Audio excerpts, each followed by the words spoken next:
This is Gretchen from Simplified Parenting, encouragement for parents that seek simple solutions. Well, today we're going to talk about the difference between a bribe and an incentive.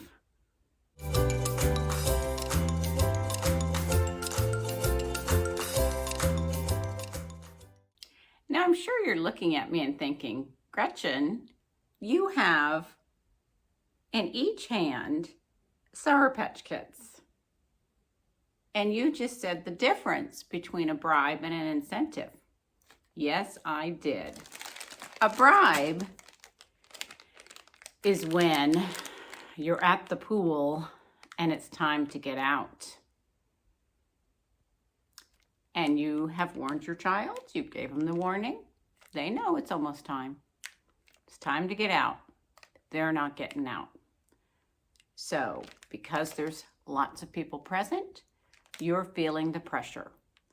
And you start coaxing, and that's not working. You start counting, and that's not working. So you pull out the, I'll give you a treat if you get out. That's a bribe. I think we have to start with the understanding that obedience is not negotiable. That if I'm out in my car and I'm running through red lights, that's not up for negotiation when the police officer pulls me over. I have broken the law and there's a consequence. That's what we're kind of laying the groundwork for our children, for them in the classroom, for them in the community, for them in the workplace. That's what we're kind of setting up. We have stated things that are happening throughout the day that we're making decisions on that are not negotiable.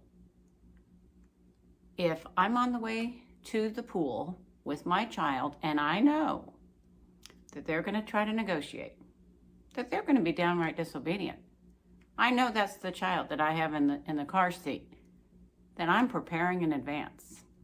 I'm making it clear to my child. I'm going to give you a 5-minute warning. When the 5 minutes are up, I need you out of the pool. If you do not obey me, we will have to miss out on reading tonight before bed, or whatever it is that your child really enjoys. Because again, I don't want to be in prison. That is not on my bucket list. I am trying to avoid that. They will come to put those two things together. Wow, things go a lot better when I listen, when I obey. And maybe later in the day after they've listened, you could say, now we have extra time. There was no fussing at the pool.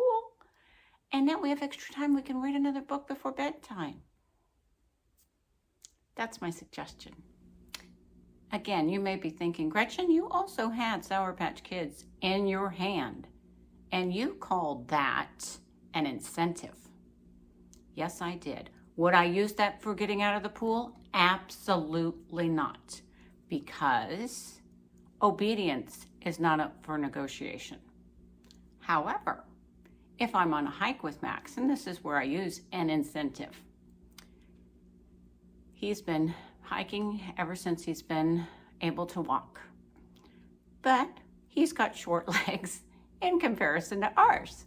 We go up high rocky places, and I do bring Sour Patch Kids on our hike and give him a couple along the way as an incentive to continue and have a good attitude. I think, to me, an incentive is, I as much as I loved my job, and I did a lot of volunteer work within my occupation, but as far as my job went, I got paid. That was an incentive to go to work. And just as it is a disincentive to be put in jail. It was an incentive for me to get a paycheck. I'm a firm believer in incentives, as long as they're clearly stated in advance. Not on the fly, because that's when it turns into a bribe. If this was encouraging to you, to God be the glory. I'll be praying for you, and I look forward to seeing you next time. Bye for now.